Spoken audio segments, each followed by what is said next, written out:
This material is made available to you by or on behalf of the University of Melbourne under Section 113P of the Copyright Act 1968. It may be subject to copyright. For more information, visit the University Copyright website.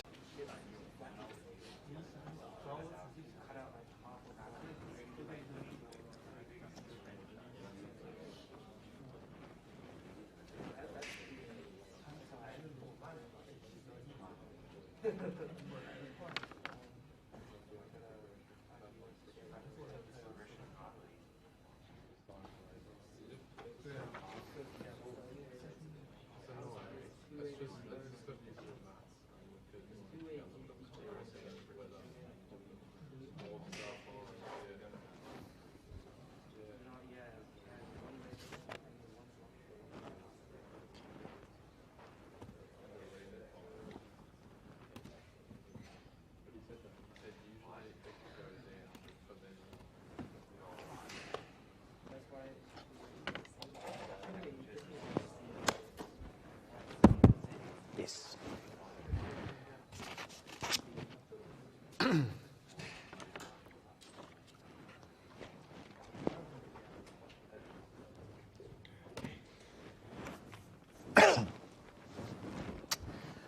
All right. We might as well get underway. So the next two lectures we are going to focus on discrete dynamics. It's going to be very important for the two lectures that come after that when we start looking at composition of state machines. What I'm going to do is I'm going to we're going to focus on a much more formal way of representing what we'll see called FSMs, or finite state machines. Now, finite state machines are just examples of systems that represent discrete dynamics. Okay, so what do we mean by discrete? I think we are fairly clear about discrete meaning that they're individually separate or distinct events. Okay, so we're thinking about modelling a system where some sort of discrete individual events can happen, and then the machine can then have outputs that are discrete events, okay, doing something. So this is, if you've done FSMs before, either in DSD or ADEC or in another subject, we kind of treated them fairly dumbed down. Okay, just assumed binary, input signals, that sort of stuff. Here we're actually going to have a much more formal representation, and we'll see that that then means that we can then compose more complicated state machines that are connected together in some way, okay? And because we have to be very formal about the input, output, and update spaces that we're looking at. All right, so I'm going to talk about the actor model for discrete systems, and then we're going to, via a couple of examples, look at states, transitions, and guards. All right, so we are doing this as, once again, in a much more mathematical framework than what you would probably ordinarily have seen so far. And that means we can then talk about what's called determinism, and we may leave that to the next lecture, and receptiveness, which will follow again. Okay, so as I said before, a discrete system, nice little white or black box, is one that just operates on a sequence of discrete steps or has signals taking discrete values. So therefore we say that the system has discrete dynamics. Now, what would be an example of a system that has discrete dynamics? How the screen is refreshed on a computer is a good example of a system that has discrete dynamics. Okay, in that there is a sequence of operations that's happening, right, that is refreshing the screen either line by line, pixel by pixel, however it does it. Okay, that's a discrete system.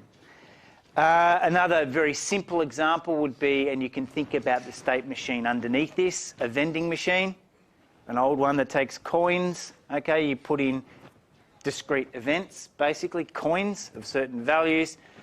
It has some sort of state memory that's recording how much money goes in. You put an input of what you want to select, it outputs whatever you buy and then possibly change. So that's an example of a system that can be modelled by discrete dynamics. Note that discrete dynamics doesn't necessarily mean finite, okay? We're going to restrict ourselves to machines that can be represented by a finite amount of states. But a system that is a discrete system does not necessarily have to have finite amount of states, okay? We need to, in terms of reachability analysis, have finite amount of states. Okay, so let's get into the formalism of stuff. So I'll motivate it all by a very simple example, because that'll put some of the abstract ideas here into something concrete. Now, let's design a garage parking indicator. Okay, so if you've ever parked at the university car park here, you'll see a sign outside the front, an LED sign that tells you how many spaces are available. It never seems to be working, by the way, which is just great. So they just give up on it, right? But anyway, it should tell you how many spaces are available. Airport does that as well, right? So you know how many spaces are available, you know which level to go on. All right, so a very simple example here would be that we have two types of detectors, right? A detector, say, on the entry and a detector on the exit of the parking garage. And then we have the brains, if you like, a counter that can count these events happening. And on the far right here, some display that converts a count to perhaps numbers of available spaces. Okay, so we do total number of spaces minus count sort of display. Okay, as I said, that never seems to work. Because people don't care how many cars are parked there, right? People care how many spaces are left. So we want to display the spaces. All right, so so how do we actually model? So this is a system that has discrete dynamics to it. In that, if we think about how a counter works, it only reacts to events that make it count, right? Otherwise, it's kind of just doing nothing, right? So it has discrete dynamics. So we've got our two detectors here that come into the counter and can make it go up or make it go down. And we'll assume that perhaps it starts off at 0, right? That there's no one in the car park. So how do we actually formally represent this as a state machine, okay? Or just as a general system with discrete dynamics? Now, we have to define, if we are representing the counter system here, just like any ordinary function, right, we need to define what the domain of the function is and its range, right? In ordinary maths, that's what we always have to do, to be formal about what a function does. It maps, domain to some sort of range output. Okay, it will also be, just I'll say in passing, a finite state machine. Okay, clearly we're not going to have an infinite amount of cars coming in or out, so it's going to have a finite range of values that can be displayed on the display here, right? So we're space limited. Okay, so let's talk about the input side of these signals here. And we're going to presume that these are some sort of sensor arrangements, whatever, but they signal particular events. And our counter has two inputs. Our counter system here has two inputs, up and down. Now, what these detectors are spitting out are events. And they're going to be called pure events. Okay, so they are pure signals, right? What are pure signals? Pure signals are signals that tell you an event has happened, but don't give you any more information about it. Sounds a bit cryptic, doesn't it? But pure signals are signals that take one of the two following values, either present or absent. Oops, I got them around the wrong way. I wasn't watching. Absent or present, okay? And think about it's an event with no info. Something's happened or something hasn't happened, right? It's absent or present. So these two detectors here are providing this signal up, which happens to be one of the inputs of the counter, as a mapping. And the mapping is from time. Okay, so that's just a real number. We could restrict it to t plus, greater than 0 if we want. And it maps a value in time to either something from the set of absent or present, okay, one or the other. Okay, so either there's an event, right, present or not. So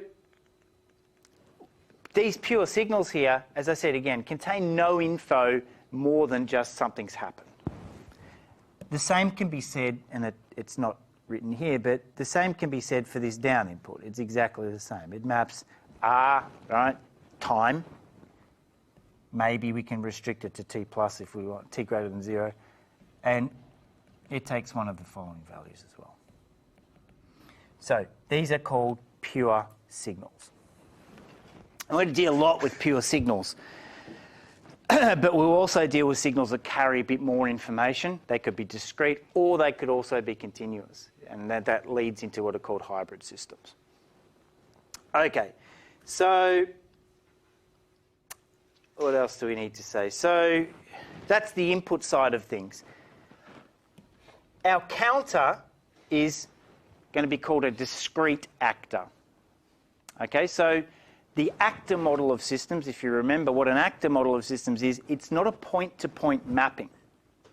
Okay, so if you think of it as a little function of t that maybe maps, one time point to some output, one time point to an output, one time to an output. An actor model is a bit more general. It maps a function of inputs, like an input space, into an output space. Okay, so you think of an actor model maybe, instead of taking t and mapping it to y of t, it takes t in R and maps it to maybe y in R, like that. Okay, it's a much more broad model of the system. So we're going to do the same here, but we're going to call this thing here a discrete actor. And how do we actually formalize that mapping? This might look a little bit confusing to you, but if you remember some of your set notation and mappings and all that sort of stuff, it will be clear. Okay, so we can formally represent the counter as mapping. Well, actually, let's look at the output first. So the output side, right, so what it's mapping to, is either the count is going to be either absent, so no event, right, there's no event happening, or it will be an event, but it will be a numerical number that will be put on the output. Okay, so either there's no event, which means essentially that the count hasn't changed, or there will be an event and the value of count will actually be a natural number in this case. Okay, let's assume that count can't go below 0. Okay, it doesn't make sense for it to go below 0. So we write that as saying that at any time t, right, count, the output here is a mapping from time t to either absent, right, no event, or if there is an event, union, it's a natural number. Okay, so just once again think about it. If there's no event, right, nothing's happening. But if there is an event, this time it's not a pure signal, right, because the signal contains information. The signal actually contains the value of the count. Okay, so it's not a pure signal. Now, how do we show the mapping now from inputs, and there are two inputs here, to outputs? If you remember, I hope this isn't new to you, but if you remember maybe back in first year, that the set notation, if you have two sets, B and A, that you can write A to the, looks like to the power of B, as representing the mapping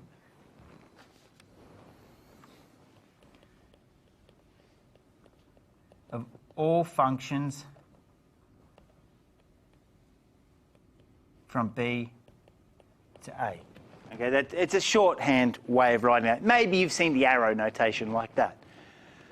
Okay, so the counter, and now if we sort of look at how this is written in terms of the inputs here and in terms of how the inputs themselves are mapped, there's a few ways of thinking about this, that the counter maps set of all functions from P, where P is the inputs, up, down, both of those, to via, at a particular time t, either absent or present.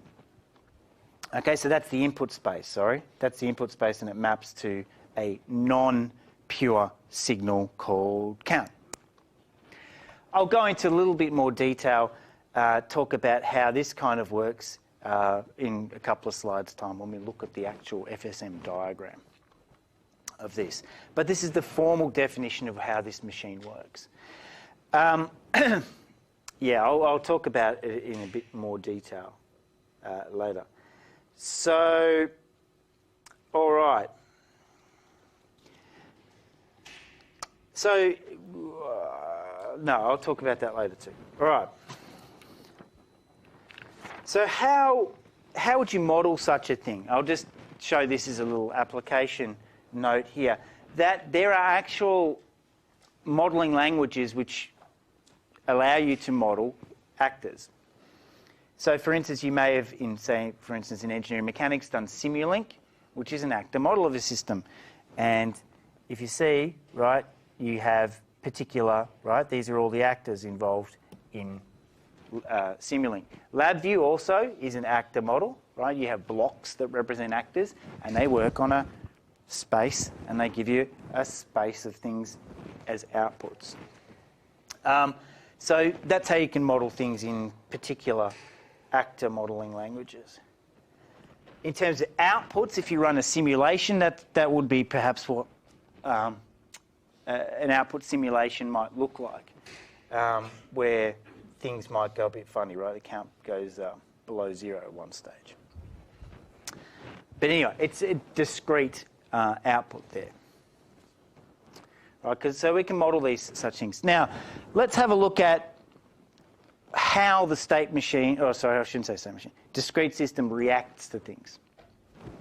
All right, so we say that the counter way back here reacts for any t that's in R when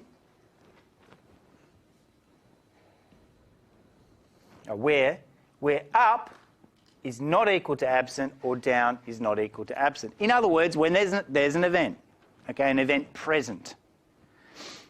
So this is what we mean by reaction. So in other words, the system is kind of sitting there until it gets a particular event present on up or event present on down. Now note, we can also show explicitly the time dependence on these things. Okay, that over time, these events will be, either present or absent at particular time points. So there's a history there. So the counter reacts, and we know from like the black box way of looking at it, it produces an output value in n, so 0 to whatever, and it changes its internal state. Now, what do we mean by state? For those of you who don't control, it might make a bit of sense. A state is just a way of representing what the system is doing at a particular time. And when we design such systems, it's imperative to think about all the possible states that a system can have. It might be very simple, right? For instance, walking forwards, stop, or walking backwards. It's a very simple state, right? And the internal state dictates what the output of the system will be. Okay, for instance, walking forwards, what's the output? I guess making my legs push the ground this way, stop, then there's no real output, I guess, balance maybe or something, and then backwards is pushing the ground in a different way is the output. So inherently tied to the concept of what the internal state of the system and what state it's in is what the outputs are doing at that particular time. Okay, more about that when we actually start drawing some nice diagrams. So the important thing about state is that state encodes everything about the past that influences the system's reaction to current input.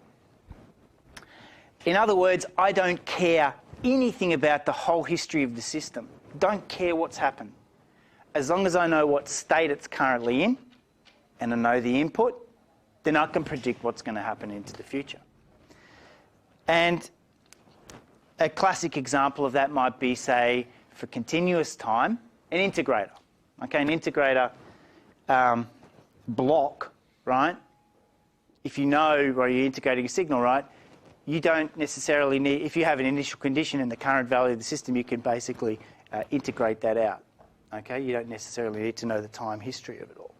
So the state gives you a condition at a particular time and it encodes everything. That's very important when we look at the discrete system here, that we know, we don't care what transitions have happened in the past, we just care where we are.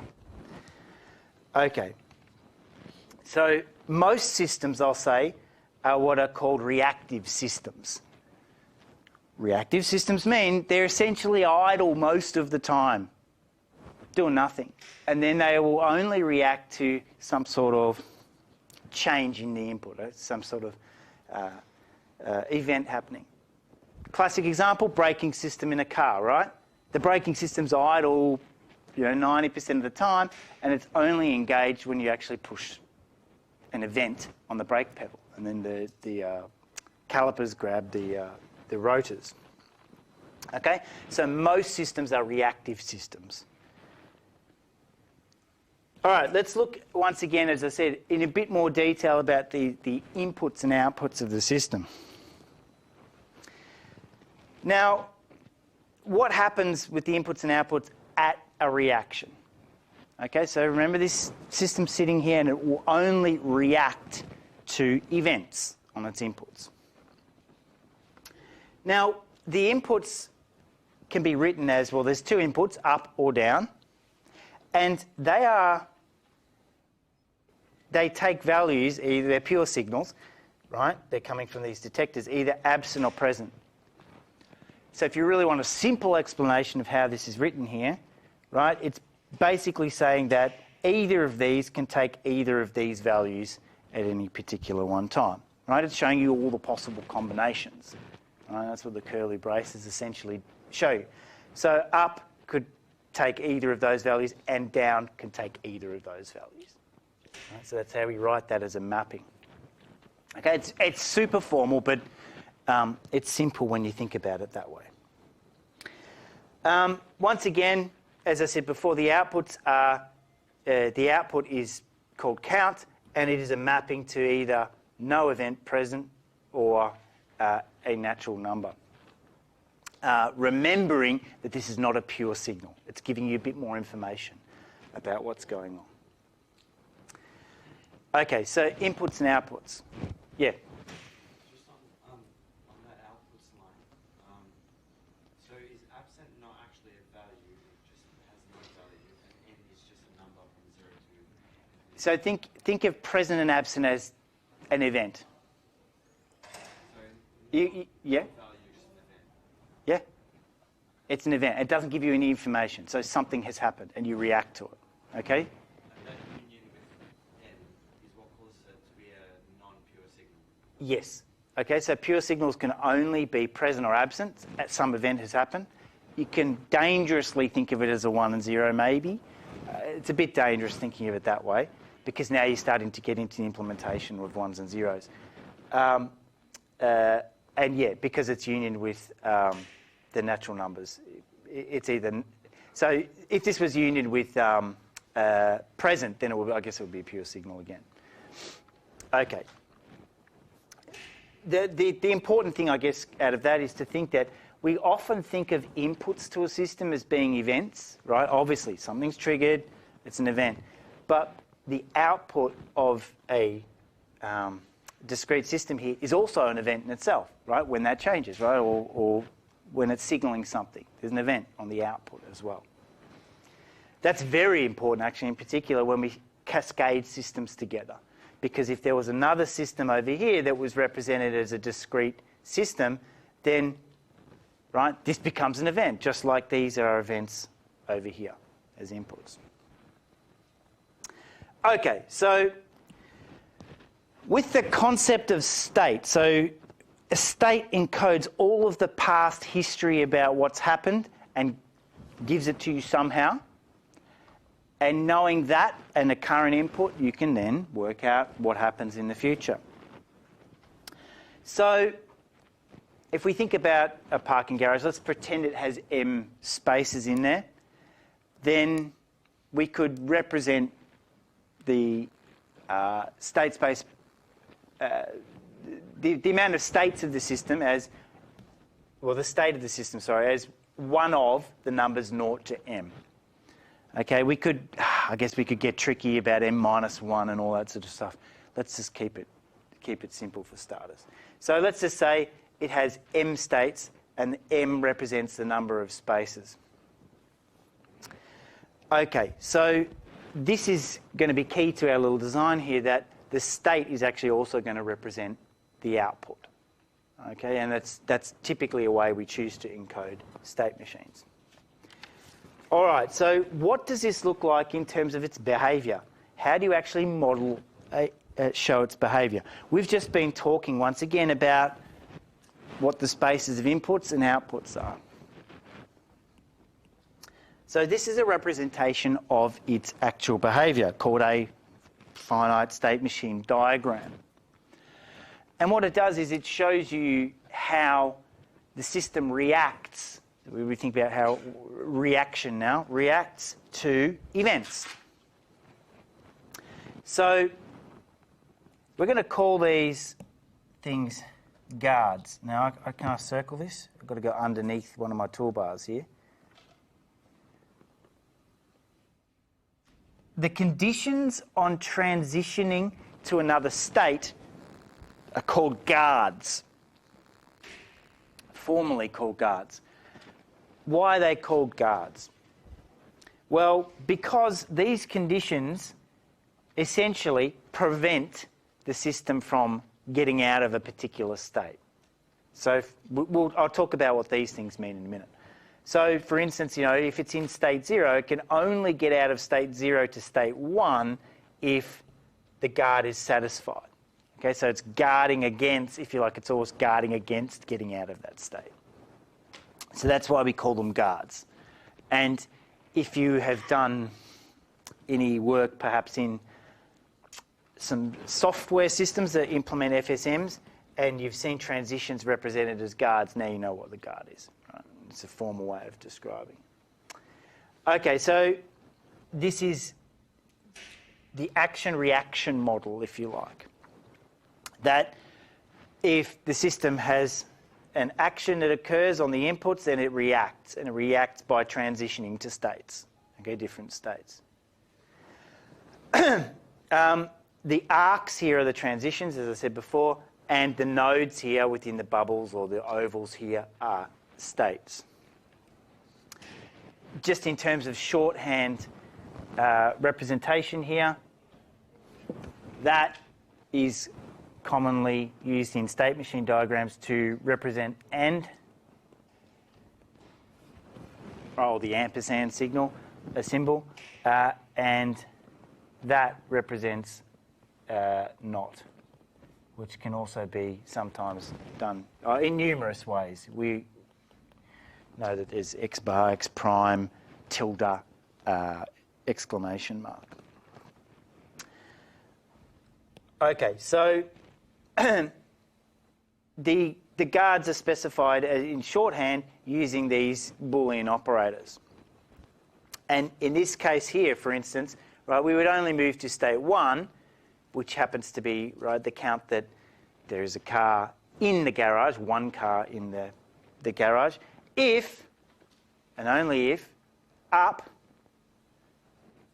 and not down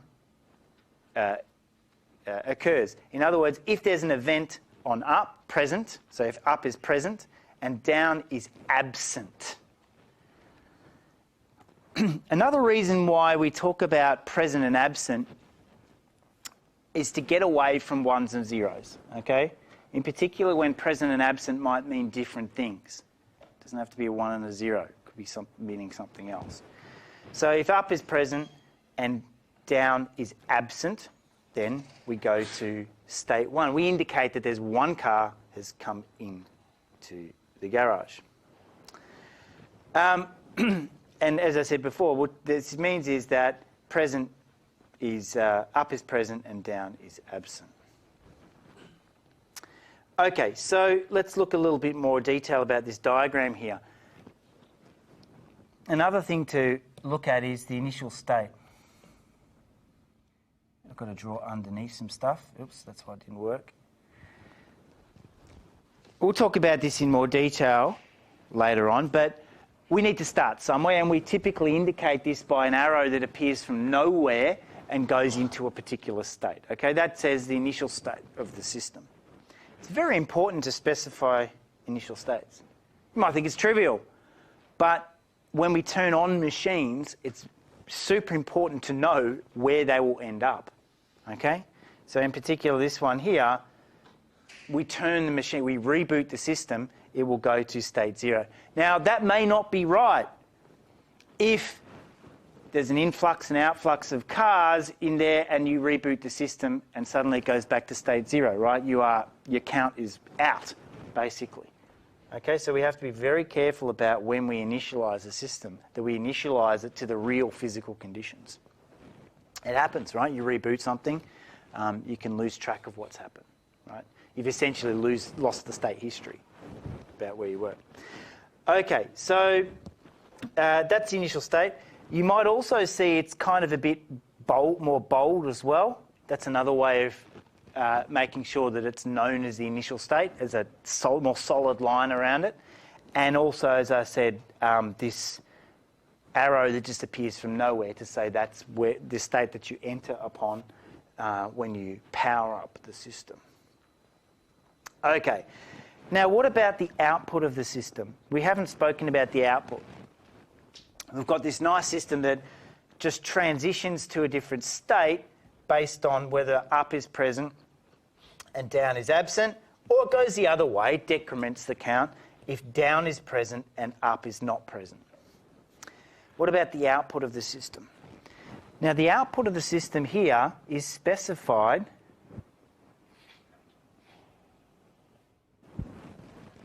next to the guard on the transition there, on the transition arc. And what does that mean? Well, it means that we can see that the output actually corresponds to the state here, that when a reaction occurs, immediately the output is set to 1. And this is the example of a Mealy machine. There are two different types of FSMs, one called a Mealy machine and one called a Moore machine. This is a Mealy machine because as soon as a reaction occurs on the state machine, the output changes. All right? A Moore machine only has outputs that change when you are in a particular state. Okay, so Mealy machine, the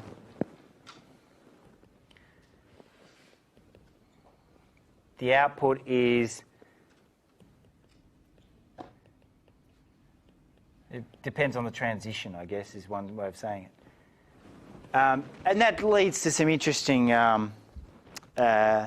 flow-on effects about when the output changes with respect to other events.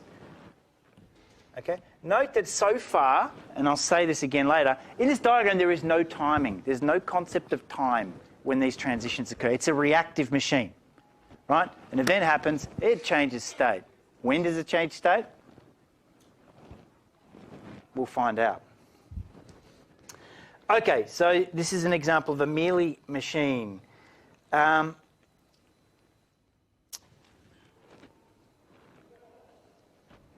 You can actually model FSMs, or Mealy or Moore machines, in various software packages. LabVIEW, that's what you're going to be using to model the state machine, which is going to drive the robot Kabuki. Okay? And you're going to compose multiple state machines after you learn how to do all that sort of stuff in order to get it to do its driving and navigation and climbing and all that sort of stuff. Or you could use state flow in Simulink or Escade, etc. Okay, so let's wrap it all up. This is the complete formal model of my garage, parking lot, parking garage, discrete system here. We characterize its black box behavior, if you like, in terms of these 5 quantities here. Okay? So this is its black box representation. The states that it has. Okay, for our system we had 0 to M representing the count of cars in the system. The inputs, once again, as I said, we have 2 inputs, up, down, and they can take either value. They're pure signals, absent or present. The output is count, and it maps to either no event present, absent, or a natural number. And what we can see now why this looks like this, right? Because let's say a car arrives, right? This guard is satisfied because we have an up event, and so up is present and down is absent, and we take the transition. The output, which was absent, becomes 1, and then when we enter this state here, it will go back to being absent, right? Bing, count, bing, but it's an event. Okay, it's not just held magically at some particular value necessarily. Now, there's 2 other things now that I've included here, the update and the initial state. So these things are the black box behavior. This tells you how the system reacts to events, and this tells you where it starts. So in addition to your outside view of what happens, you have to give the actual update mechanics of what happens in the system. And the update is a function. This is where it starts getting a little tricky. The update mechanism here is actually a function. It takes states cross inputs and maps it to states cross outputs. Okay? And maybe the best way of thinking about that is, once again, the concept of state. Knowing what state you're in and what input is, you can then move to another state, so something in the set of states, and also in the set of outputs. Remember that these are functions. This is a function. Okay, that's why we have the cross notation here, saying that we are mapping these 2 things into these 2 things here.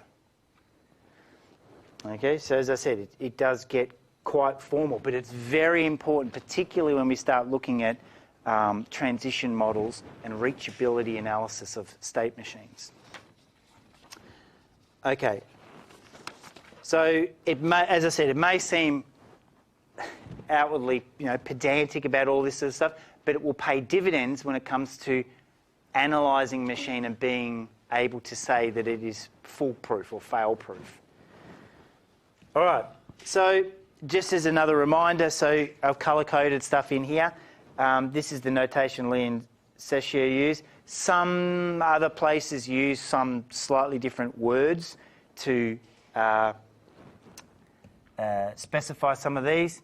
For instance, action sometimes could be written as output, but if we think of this machine as a machine that reacts to something on its input and it creates an action on its output, then action and output are the same sorts of thing. Okay, transition. One we haven't seen yet is a self loop. Okay, we'll see a bit more about that in a minute. And the initial state indicator, once again, is very dark. So it's kind of like really highlighted. Sometimes a double ring around it, whatever you need to do to highlight that. Okay, so for pure signals, so signals that are just present or absent events, here are some shorthand notations for them. So, for instance, true means the transition is always enabled. So if we have an FSM diagram with true, means that transition is always enabled. We've seen this. So if the transition has P1 on it, it's enabled if P1's present. if it has a not here, it's enabled if P1's absent. We have anding, we have oring, so both or either. And, for instance, we can get combinations thereof. So, for instance, the transition enables if P1's present and P2 has to be absent. That's fairly straightforward. Indeed, that last one was used in the state diagram, the update diagram from before. Now, what about for signals with numeric values? So these are non-pure signals. We can still put them in the FSM update diagram. If we have it as, say, just P3, it's once again enabled if it's present. So if there's an event, but we don't look at its value, if you like, or what it really represents.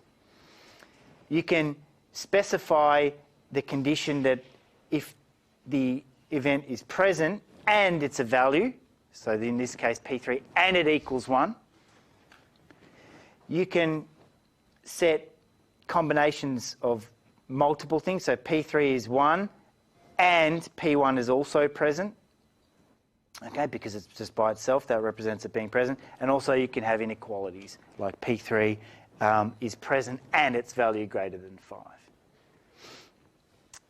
Okay, so this is for non-pure signals, remember, numeric values. All right, let's look at a model, a modal model.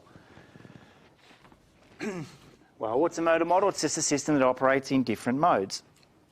And this is a thermostat controller. This is a reactive,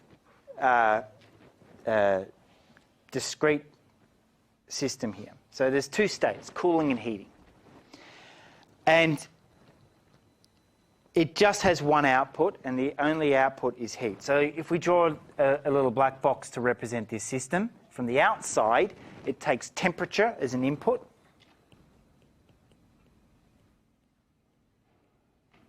And what space is temperature? Well, it's in the space of real numbers, okay? We'll pretend it's some sort of, it's an analog quantity or whatever. It reports back a range of values, right? It's not locked to degree increments. And the output is a single output called heat, and it's going to be a pure signal, right? Present or absent. That's it. So this is how my little machine works. So when I say cooling, it's passively cooling, if you want to think of it that way. Okay, so this little machine here, there's no timing in here, remember? This is just a reactive machine. So we've now got examples of self-loops here as well. So it starts in the cooling state by default, and this guard here is guarding against it leaving the state unless there's an event present, temperature, and it's less than or equal to 18. So in other words, you then transition to the heating state.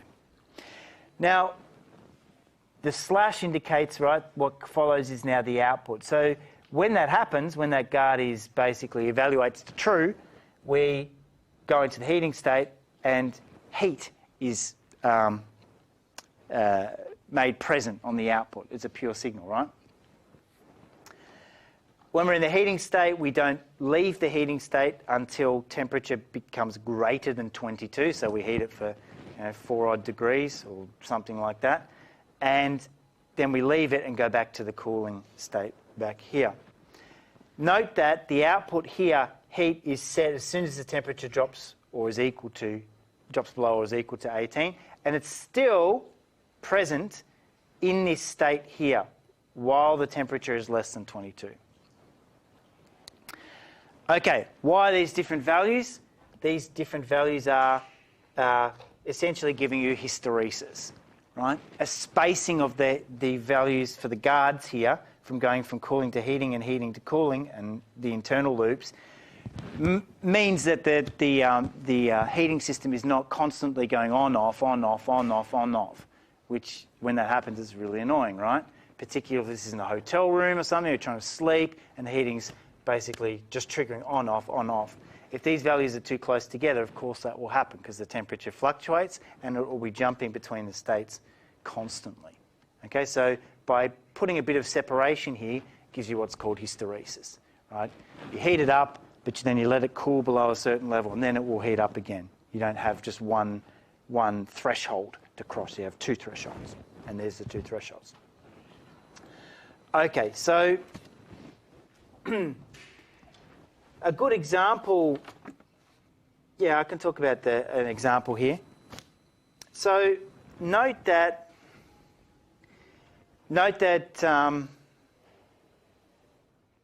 actually no, I'll talk about the example in a minute. When does a reaction occur? So when does the machine do something in response to an action from the input? Okay, action reaction. So in this little example here with the two-state FSM here, and X and Y being just pure signals, so present or absent, and you have a transition here that only goes from S1 to S2 if X is present. And if that's the case, then you make Y be present as an event. So this above transition will be taken whenever you're in state S1 and X is present. This is called an event-triggered model. Okay, there is no timing here. The machine will do that transition immediately upon X1 being present. That could be a user push button, that could be whatever, a sensor going off. It's immediately done. Yeah?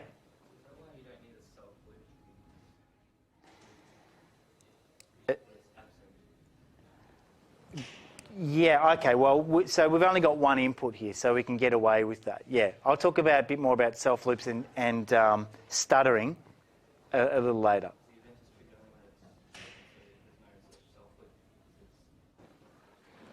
Yeah, so yeah, yep, so yeah, this guard is only, it's guarding, if X is absent, yeah, because it's not present, then it will remain in S1. We can explicitly do that, and as I'll show you with dotted lines, we do that. Otherwise, if it gets too cluttered and it's fairly obvious, they'd get left off.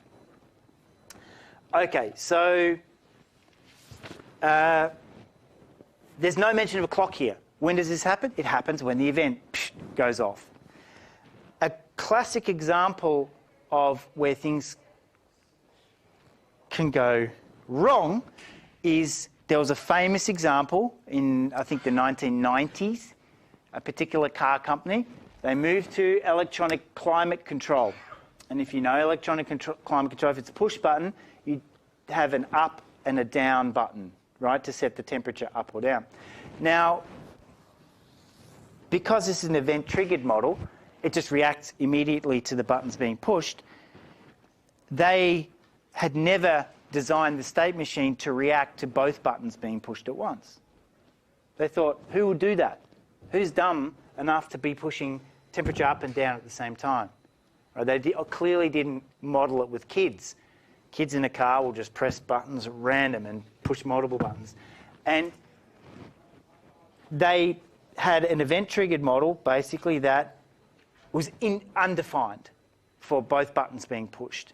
And the consequence was the climate system basically went nuts, and the body control module went nuts if you did that. And the only way to get it back to a known initial state was to reboot the car. In other words, ignition off, key out, key in, turn it on. So if you're driving along and some kid randomly pushes both climate buttons at the same time and this thing just starts going nuts and toggling through its states and all sorts of weird stuff, you'd actually have to pull over and turn the car off, pull the key out to reset it. So it could be fixed via a software update, of course, if you updated the state machine inside it. So we've got to be careful because it's an event-triggered model. It responds asynchronously. The world is in a synchronous world, right? If I'm pushing a key on a keyboard here, I am not internally linked to any clocks anywhere in here, and I'm just pushing it when I feel like it. So it's an asynchronous event. So that's what event-triggered state machines are. So this gives you an interesting thing to think about. So let's now put a transition here that is, the guard is X being absent. It's only a two-state machine and all things are listed on the state machine. So there's no other transitions or no other guards getting out of that state. So when does the transition occur? Well, by looking at this diagram here, yep, the transition occurs when the environment triggers a reaction, environment being an input, push button, sensor, whatever, and X is absent, okay?